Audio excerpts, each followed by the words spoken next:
அஸ்ஸலாமு அலைக்கும் வரஹ்மத்துல்லாஹி பரகாத்துஹு. பிஸ்மில்லாஹிர் ரஹ்மானிர் ரஹீம். அன்பான சகோதர சகோதரிகளே, எல்லாம் வல்ல அல்லாஹ்வின் நல்லடியார்களே, இன்று நாம் காணவிருக்கும் தலைப்பு நன்மைகள் தரும் மென்மை.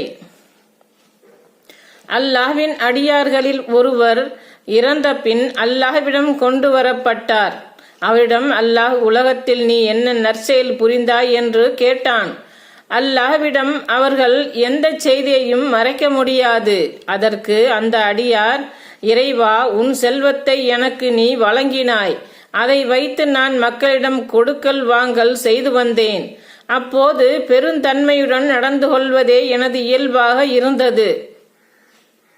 வசதியுடையவரிடம் மென்மையாக நடந்து கொள்வேன், சிரமப்படுவதற்கு அவகாசம் அளிப்பேன் என்று சொன்னார்.